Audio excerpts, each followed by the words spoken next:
Welcome in. Here we are back in the studio for episode 22. Mandy, how this is true. This is true. 22. Yes, yes. We have to ask, how are you doing? We know you traveled internationally. You've been jet setting to Canada, to Ireland. Talk to us really quickly about how you're doing and how was the trip? Amani, I am exhausted, but but I will say Ireland was epic, Scotland was epic, and then I did a quick 24 hours in Vancouver for a site inspection. That JW Marriott and the Douglas Marriott are gorgeous, like super perfectly flowed meeting space hotels. I was impressed, shocked, all the things. And then I was in Vegas for 24 hours this past Friday. So Mm, I have Palm Springs this week, as we know. We'll both be there for WeCon, and then yes. I'm done traveling for a little bit. But I'm running on fumes, but I'm still here. And I got to tell you, Amani, do you know the stat? Do you know the stat about podcasts? Like we're on 22 today, Yes. and do you Yes. know Good the stat. stat? Like most podcasts fail or explode after their 25th episode. So Okay. all we need are 3 more. We just need 3 more, and Yes. then we can decide if we're gonna keep doing this or not. I mean, Yeah. I'm in. If you're in, you tell me. Yes, yes. We're in. We got the schedule. We're Okay, in. okay. Also, many people, there's another stat out there where many people stop at episode 7. So it's between 7 and 25. So I think we're well on our way. We're well on our way. We're rocking it. What Yes, about you? yes. What have you been up to with the last couple Hmm. weekends, weeks? The last couple weeks, really just kind of the last month of school. Let's keep me busy with like grading papers, things like that. I had a gig last week, Monday, Tuesday, Wednesday at the LA Convention Center. So I had some early call times, like 6:30 in the morning. One was 8 o'clock in the morning call times, just doing some emceeing and DJing for this major conference that they had, 5,000 people. I got to meet Daniel Pink. I Hmm, got to meet Five for Fighting. So there was some really, really cool things that I got to experience since, the past couple weeks. that's awesome, and thank you. I don't think I've properly thanked you. I will publicly thank you for sending me Daniel Pink's new book. Thank you. Yes, I read it. We love can read it. it together. We'll read it Okay, together, a little book club. And book where's the book? club. I have it here too. Let's show the book if I can find the book. Hold on. Let's see Oh here. boy. You're like, oh boy, here's the Oh book, The boy. Power of Regret. That's what he was talking about. I think both you and I can relate to this a lot in a good way. And it'll be our first book for the book club. That'll be fun. But don't wrangle me into anything else, Amani. It'll be just you and I in the book club. We're not You like nothing else? nothing else. Nothing else. Very much. Very, Yeah. very true. I think this is a good time to segue to our guest. I'm super excited because of just his experience and current kind of businesses. So tell us who we're going to talk to today. Well, we have a real rock star today. He's a dad. He is a Clemson alum. He is the co-founder of a spectacular brewing company called Eppig Brewing in San Diego.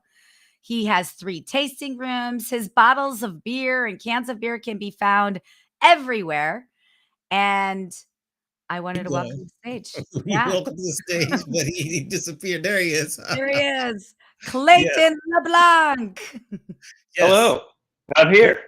you're here. We give you a round of applause.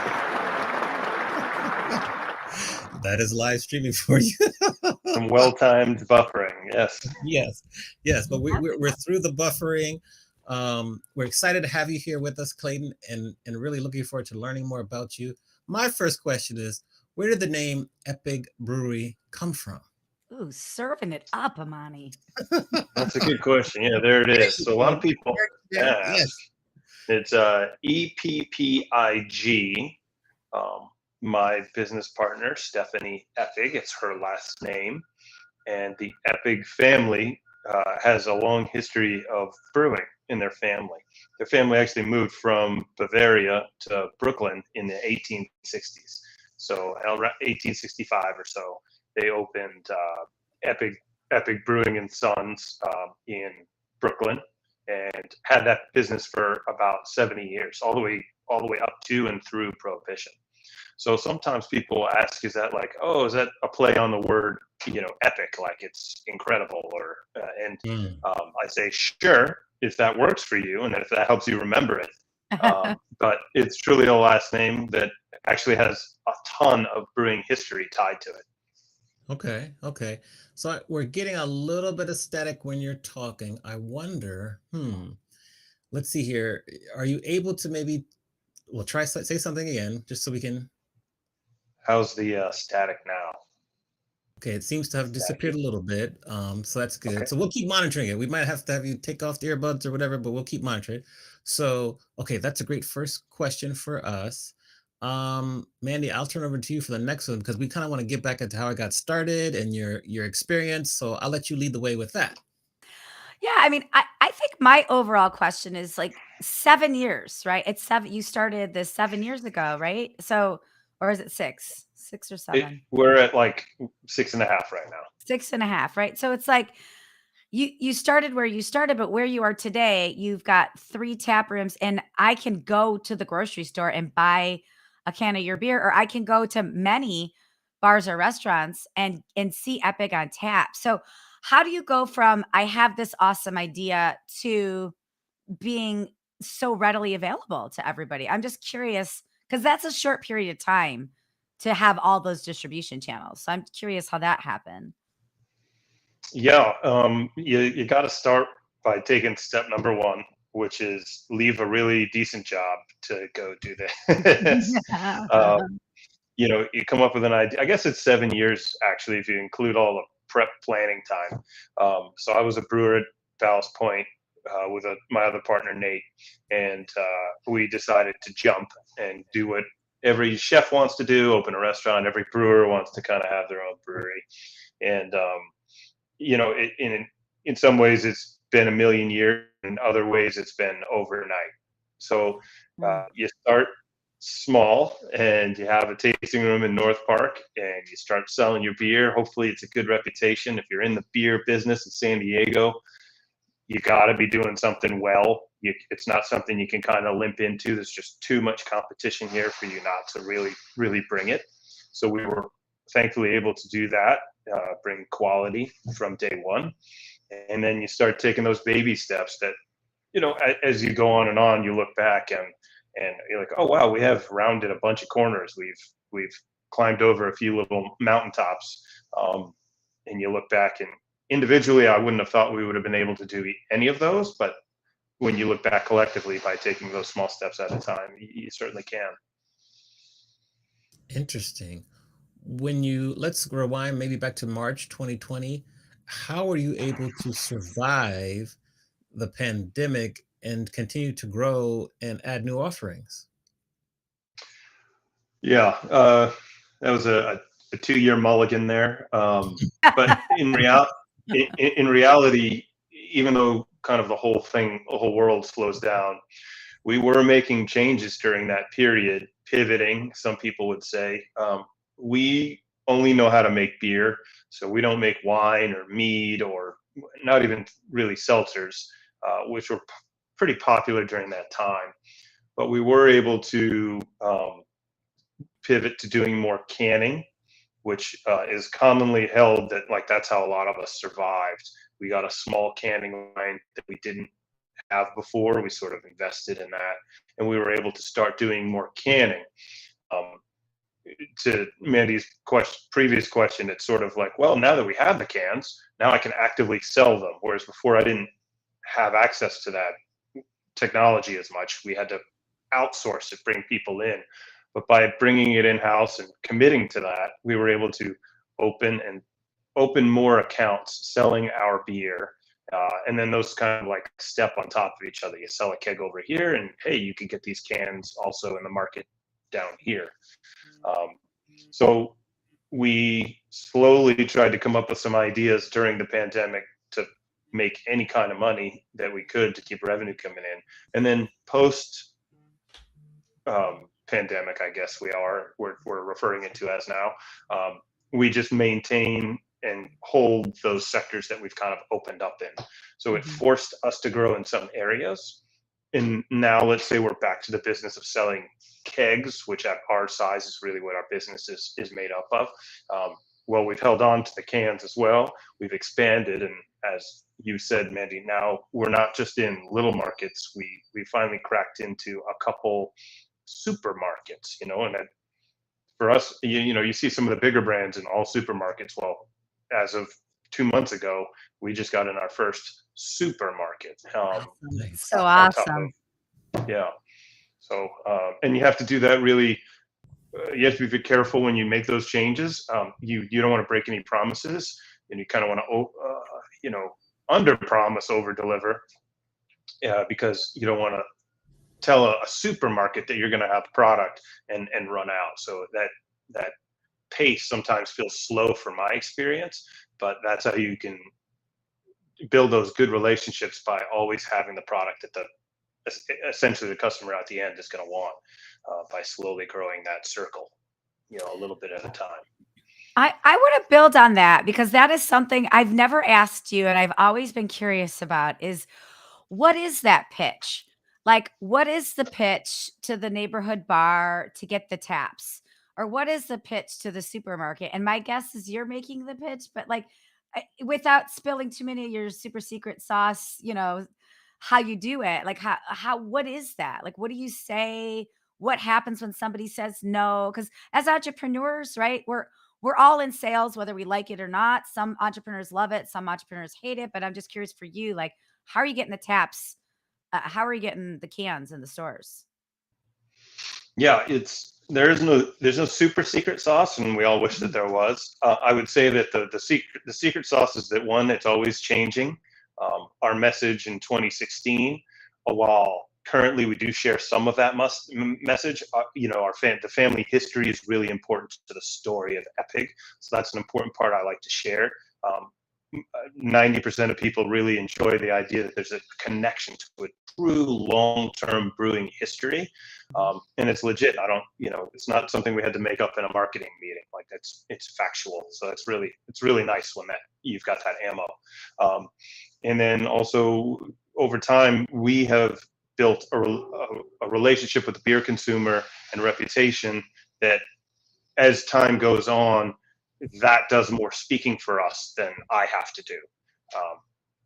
Every day I run into customers, bars, restaurants that have never heard of us, but also I run into people who have heard of us. So the bars and restaurants that haven't heard of us, I can use other accounts as examples of people who are having success selling our product, our beer. And sometimes that gives you the credibility you need. And again, that's always changing. Now we're in Avance. We were never in Avance before. So like that establishes some legitimacy. Well, how'd you get in Vons? Well, we had luck in Trader Joe's. Well, how'd you get in Trader Joe's? Well, we had some luck at smaller accounts. And while we all want to just kind of jump and be, why can't we just be in supermarkets? Well, we had to climb that ladder very organically to provide a trustable reputation to our customers. I love that. I love that. How are you able? I love it too. How are you able to build? Just how you said, you just build slowly and surely, but continue to be resilient and get past the no's that you would have obviously heard. Like, how are you able to be resilient and continue to move forward? Yeah, the I it helps to really believe in what you're doing, and I Mhm. believe that our beer is so good that everyone should have it.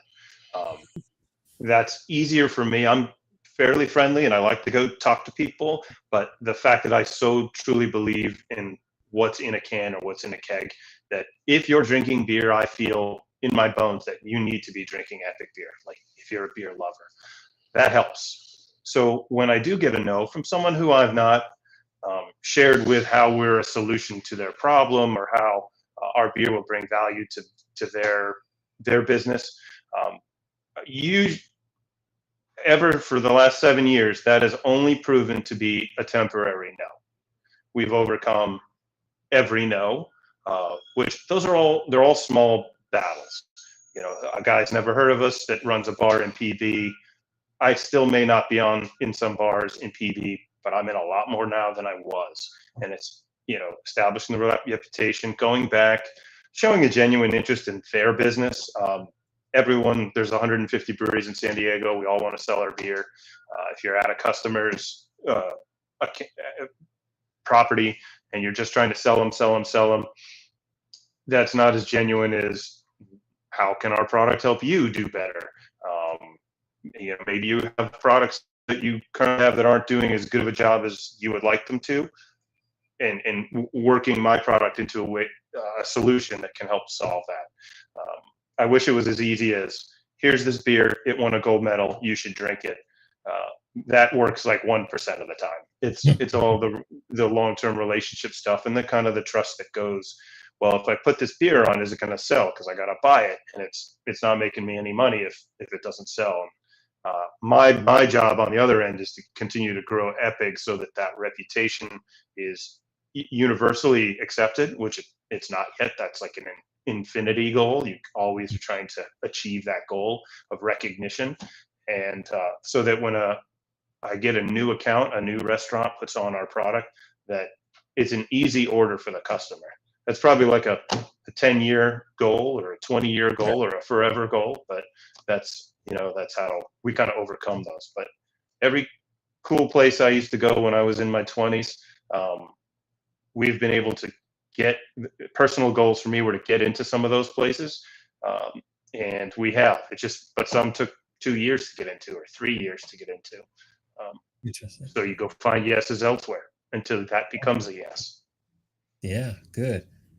So, Mandy, you're muted again. So I don't know when you see have to switch that. We have love our technology. Let's try to also switch your microphone because we're still getting a little bit of static. Clayton, is there a different? Yeah, a different thing you can speak to maybe through your regular kind of mic on your computer. Let's start by that. Oh, you got different headsets. So let's see here. Say like just tell us again. Talk to us about, and I'll stop you if it's really bad, but talk to us about how your previous career. Say something, Mandy, while you're doing that. No, I don't hear you again here. No, talk about your previous. How did your previous career set you up for success for this new venture that you've been on? Okay, so now we can't hear you either. Let's see if we can switch your audio there within the system so we can hear you. We'll do a little test. Manny left and coming back. Um, see if we can do that. We'll just do a check 1, 2, 3 once you get started. There. Okay, so Mandy, you're back. Say something, Mandy. Check, check, check. Okay, so we hear you. Now we're trying to hear Clayton here. Let's see here. So now you're muted there. No, we can't hear you there. Do you have a different? Let's see here. We want to try to make the sound better on the fly. How There you about go. now? Okay. Yeah, we can hear you. We can hear you. I think we'll just go with this and we'll just keep going. So, uh, Mandy, do you remember what you were going to ask before? I do.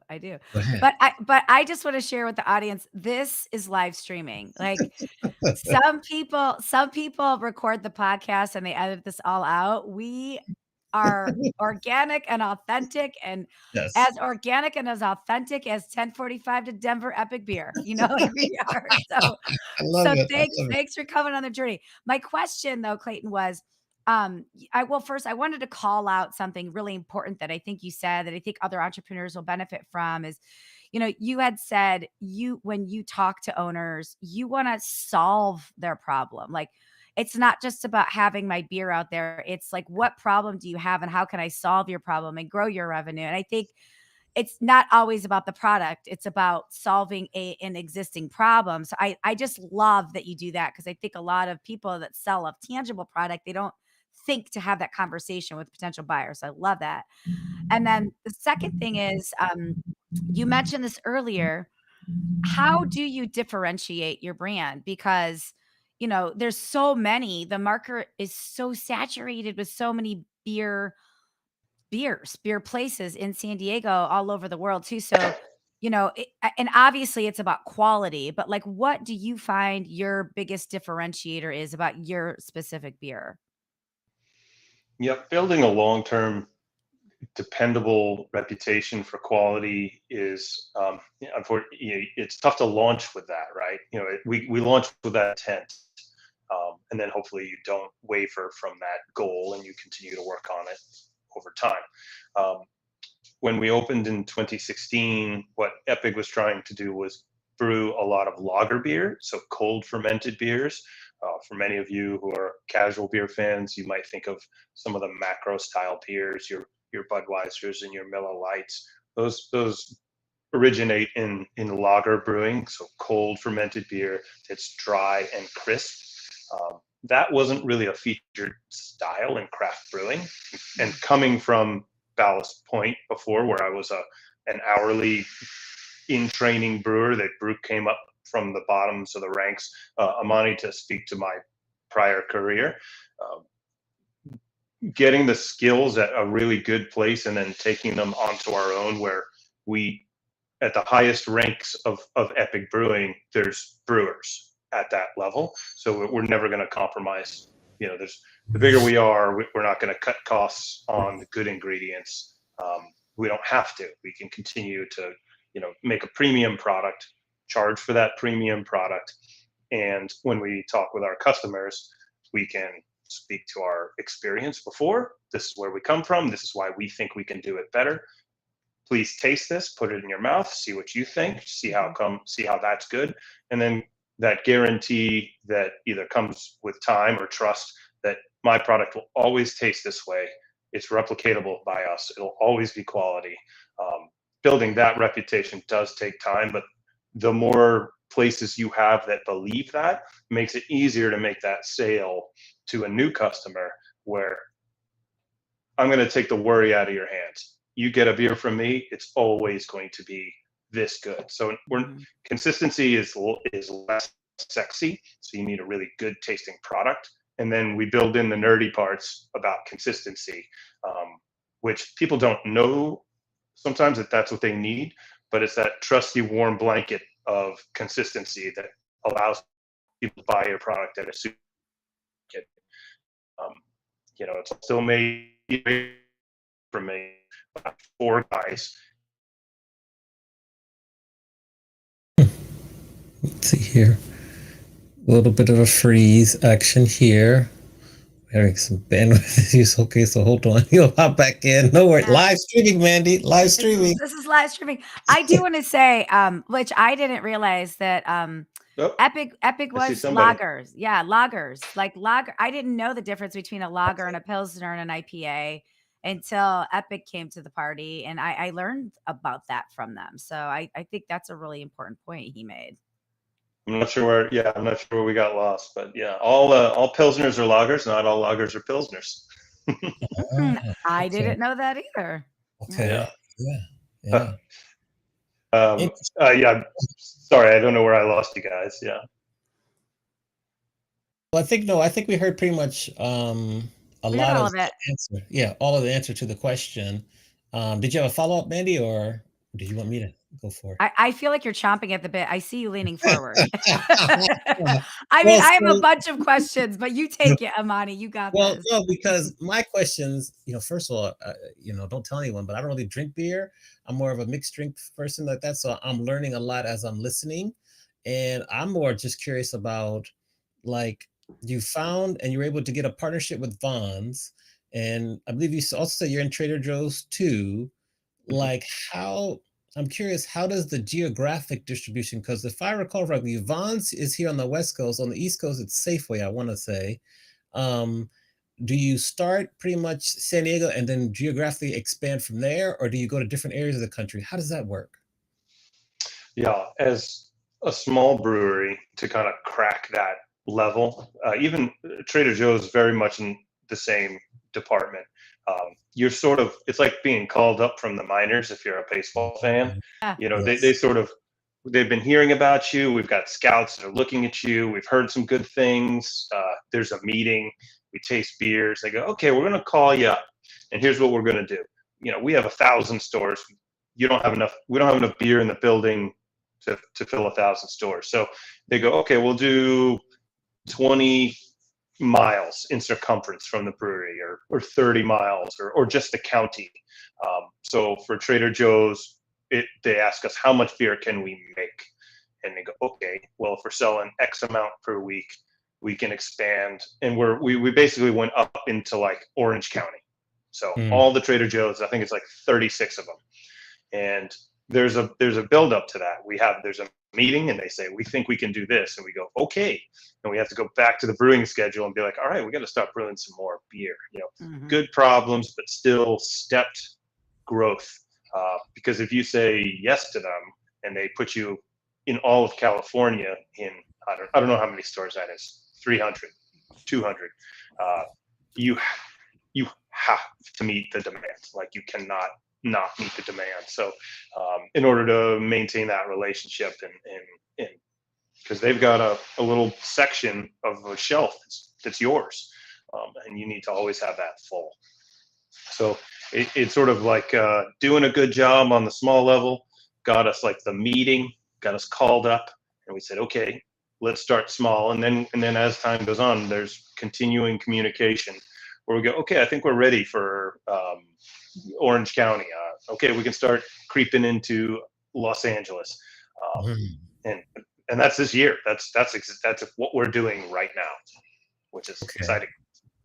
And then does it work the same way? And then I'll go to you, Mandy, because I know you have some. Does it work the same way with like restaurants? Is that the same kind of philosophy for restaurants? Yeah, when we got started, we were what you call independently distributed, which is me selling and then me driving a truck, and then we hired an old friend of ours from our old company, and he drove the truck, and it's really like handshake, face-to-face sales. More recently, in the last year, we signed a distribution deal with a local company called Scout, and they did distribute here in San Diego County, and partway up into through LA and into northern parts of California. Um, that is, again, that stepped growth thing. But locally, we kind of had a lot of relationships, at least in the greater downtown area. And then we built a brewery in North County, and we very organically go door to door, meet bar owners and managers, and try to get our beer on. And then as we go into distribution, we hang on to those customers, and distribution opens your doors to places like we're in Petco Park in a small section that does just Oh, craft beer, section 229. Go check it Ah, out. love it. I love 229. it. I love Okay. it. Padres Stadium, yeah, the craft section in section 229. It's Um, awesome. and that's another one of those things where, as an independent person, they're probably not going to deal with you. You need to come from a distribution um, framework, which is easier for them because they can get many products from a distributor. Sometimes that challenge when we were really small was getting an owner to write a check to our little company. When he goes, well, this company over here, I can get 20 products from, and I write one check. From you, I have to write a check every month. And believe it or not, that is a challenge you have to overcome when you're a small beer company or Mhm. beverage company, even liquor, wine, all the same. So that Okay. was yeah, that was definitely something we had to work through over time, and getting to distribution just opened more doors for us. Okay, Mandy, over to you.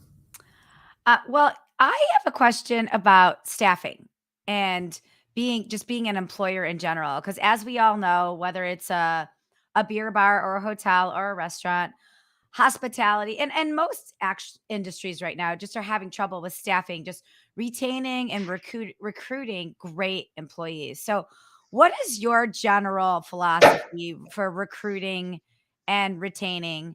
And what do you see happening with your business as for future employment? Yeah, recruiting really talented people in this space of tasting rooms, or if you're a restaurateur, restaurant um, management is a great challenge. COVID was very difficult. We have always, since the beginning, hired um, in the business of servers and bartenders. You know, sometimes you just hire the youngest, freshest, most energetic people. That's a place to start. With us, we're very specific about beer knowledge. I actually take it that I can teach you about our beer, but you need to kind of like know a good amount about beer. I actually can teach you how to bartend. I'd rather teach you how to bartend. Um, and I would love for you to come to us with that passion for beer already. San Diego supports that pretty well. We have just so many people who are passionate about beer. We're able to find those people and then retain them for a long time. How do you do that? It's a combination of things. One, I think the people, our team members really believe in our product, which is great. You know, that's great. It's so nice to be able to sell something effectively that you truly believe in. Um, and we're a pretty small team. You know, I think all in all, the whole company, I think it's like 20 people, 25 people.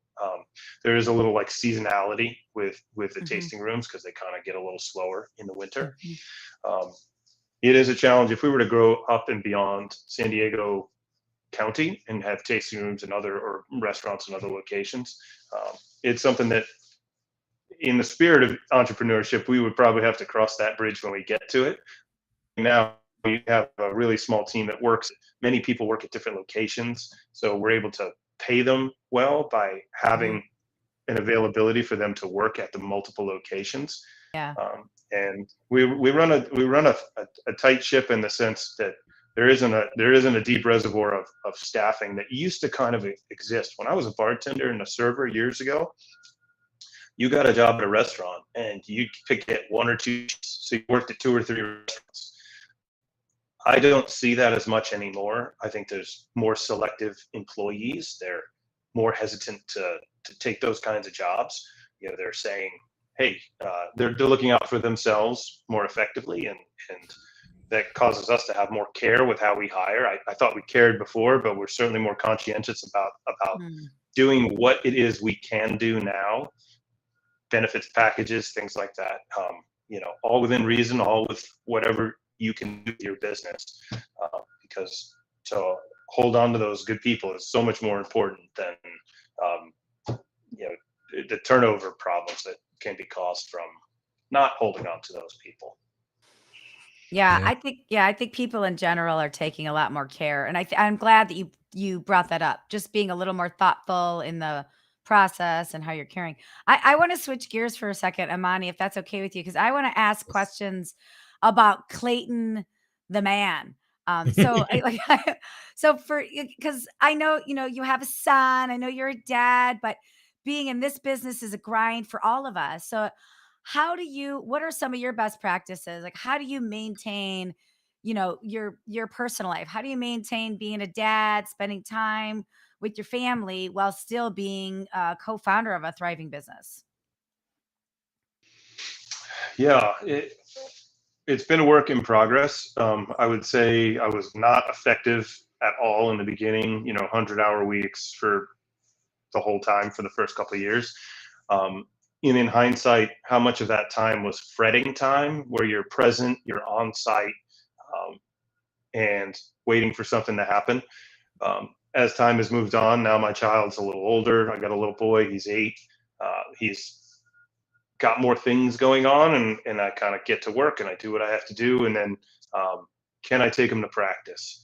because I enjoy that. I enjoy spending that time with them. I live close to the brewery. We go to school close to the brewery, so distance wise, that's very convenient. I don't have to drive an hour to get here. So definitely taking that time during the week, cooking dinner together, all the kind of things that we really didn't do so much when he was more like an infant. Um, and that's just, it's worked out well in that way. Me recognizing like, hey, I'm a ghost. I need to be here more often. And as we've grown, we've hired some good team members who kind of have taken on some of those roles. And so that now allows me to, I come to work on the weekends, but like when we want to, we come and we share the tasting rooms with our guests and my family, and we enjoy it because I like being here. I like to have a pint of beer on a Saturday or Sunday afternoon and enjoy the beautiful weather in San Diego. But this is my first business on my own, so that the lessons that had to get learned, the scars of those lessons are they're with you forever, and hopefully educate you better for the long term to make sure you're making time for the people who support you, because nobody can do this for a living without the support of whatever their support system is. And for me, it's my family. Yeah, what are some of the scars and lessons that you've learned as this being your first solo business? No one's gonna care more than you are about your business. Um, in the end, though, how much of the fretting was accomplished something? Did the worrying lead to a goals or a solution? And I think many business owners would be like, no, not really. How long can you ruminate on something that you just kind of need to make a choice and move on? And if there's no choice to be made, I'm still learning to like, okay, then I don't need to be worrying about that right now. Like, it's not going to really go away, but consciously trying to, there's no solution for that thing. That 15 minutes or 1 hour of time spent thinking about it is you're allowing your valuable time to be wasted by wasting time on a thing that you can't solve. I still learn that lesson every day, if I'm honest. So, Interesting. yeah. But I'm way better now than I was then. Being at the brewery for 18 hours a day, that probably could have been 12 back Yes, back when yes, yeah. back when we got started. Um, and But luckily, I mean, I love being here, so that in some ways, those hours spent were easier because I enjoy being in the brewery environment. I enjoy being in the tasting room environment. I love talking to customers. I love brewing beer. So I was very fortunate that kind of I found the thing that worked for me. But to zoom out and take a look back, you're like, yeah, you probably could have shared some more time back then with family, which Yeah. I'm trying to do much more of now. Interesting. I wanted to ask, even like in terms of productivity or like apps that you like to use, like what are some hidden apps or platforms that you use in your business, maybe personally, that allow you to really stay organized and keep, just keep moving forward? Because that's something that many entrepreneurs and business owners struggle with. They have not the best systems or apps in place to help them along the way. What do you use? Yeah, I come from a very rudimentary background, and I would say I'm a late adopter to everything. But uh, I mean, Google Calendar was revolutionary to me. Mhm. But I use it, and I used to keep it all in my head. And what happens there? Things start falling off. You're not accomplishing the things you need to. So from a very kind of blue collary background, you know, schematics and Excel sheets were not part of something I had a lot of experience with. Luckily, I have partners who are excellent with that stuff, um, and we utilize those tools all over the place in the brewery. For brewing specifically, we have a software called Ecos that manages our beer from, as they say, grain to glass, all the way through the entire process of manufacturing. So Ecos, EKOS, is pretty common software in breweries. There's a couple others out there, but that's the one that has worked for us from the beginning. And then apps otherwise, Man, still pretty limited. I do the Instagramming because it helps with the business. It helps to keep you up to snuff. But I don't use Facebook, and for our work, we find that it's not as Facebook's not been as useful as some of the other venues like Instagram. Um, and then definitely our management team does utilize social schedules for all our staff, for communications between all the staff, which actually is fantastic. That stuff's Yeah. great. That stuff started existing when I was leaving the restaurant business, having like hot schedules back in the day, or social schedules now. Just that singular one place for the whole team to find information, um, and making it more dummy proof so that I would you don't miss things. So Yeah, it's so awesome how everything has evolved. But I also think that there's great systems that aren't apps, right? It's just like, there's things that you can do in your day that don't involve technology. That's just a good old piece of paper and a pen kind of thing, too. But as long as it's consistent and you do it and it works for you, I mean, I think there's a lot of things in place like that, too. Like that, exact like the good old yellow pad of paper and a pen, exact I've got my own right here too. I wanna ask about mentorship. I mean, so and it's when we work for companies, we have bosses or we have senior people around us, and then we're thrust into this entrepreneurial world, and we no longer have a boss or somebody to hold us accountable or just somebody to inspire us. So, how do you handle mentorship? Like, do you seek out mentors? Is there somebody in your world, in your sphere from a business perspective that you look to for guidance, that you talk to, or somebody that you read about or listen to, that kind of guides you in any way? I first learned about having mentorship was when I was in Ballast Point. My old boss, Aaron Justice, Okay. who now runs East Village Brewing down in East Village in San Diego, um, and then his partner Brandon Green, also one of my former bosses. They were just really spectacular guys who really wanted to bring people along, teach, answer questions, display amazing patience for like a knucklehead who didn't know what was going on and needed to be Mhm. coached and taught, and encouraged. And I still, to this day, recommend everyone to seek those guys out, ask their questions about our industry. Um, if it's a question I can't answer, Nate Stevens, my partner, can't answer. Um, and then now that we're here running our own facility, the back of the house employees that are making the beer, it's a it, it's a job. It's a job that they do clock in for, but there's so much valuable mentorship going on.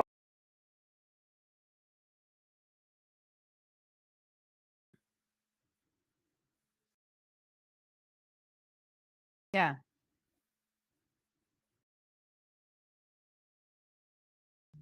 Mhm.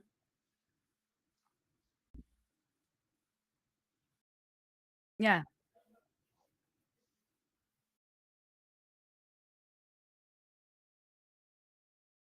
Yeah.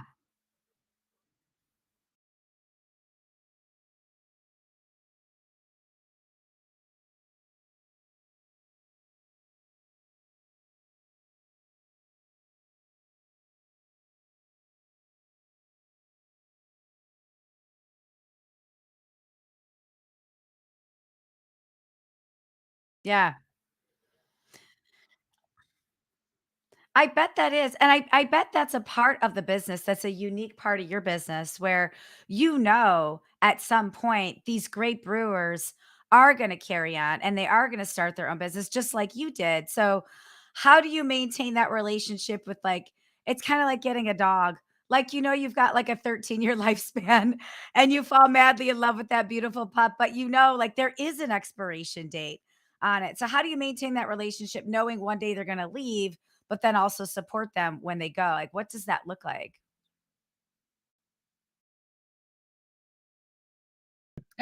Yeah. Yeah.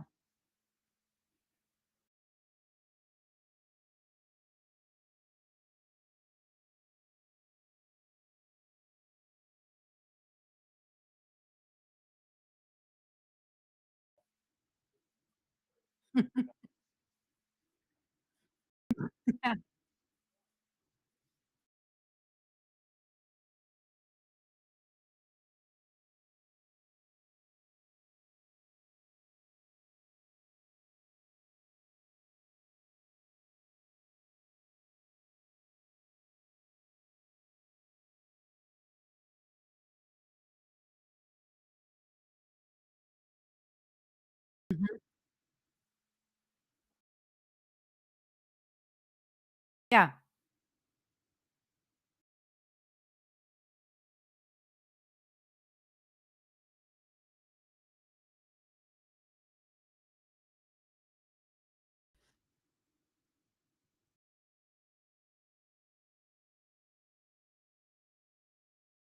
Like, always building your bench. It's all about always building that bench, right? That's so important. I'm gonna ask you a question that Amani always asks. I don't know where Amani went. We've lost we lost Amani. Yeah, but that's fine. It's you and I, and we're gonna keep hanging. Sometimes LinkedIn has some tech glitches too, which I think is what's happening because you and I are good and Amani's good, but we're just gonna keep rolling. So he loves to ask two things. So I'm gonna ask this. If you were to give advice to 21-year-old Clayton, what would that advice be? Like, just thinking back to being, I don't know, when you graduated, like, if you were 20, 21, 22 when you graduated Clemson or however old you were, like, thinking back to those days, like, what advice would you give that person today, knowing what you know today?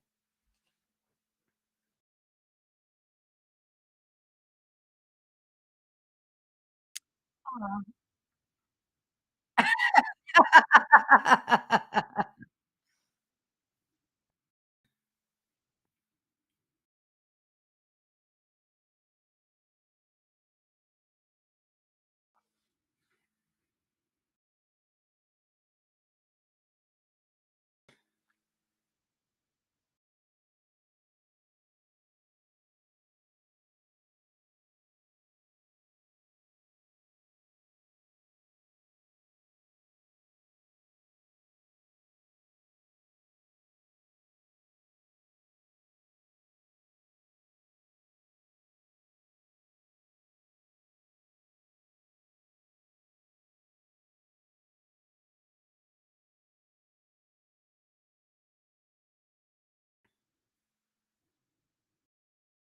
Mm, yeah.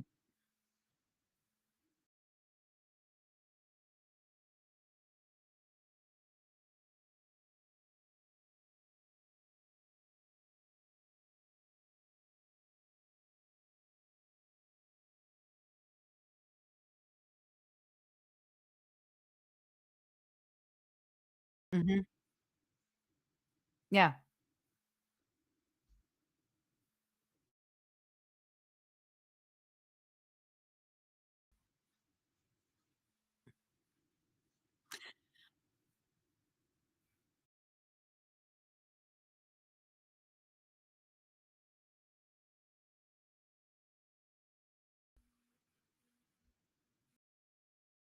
I love that.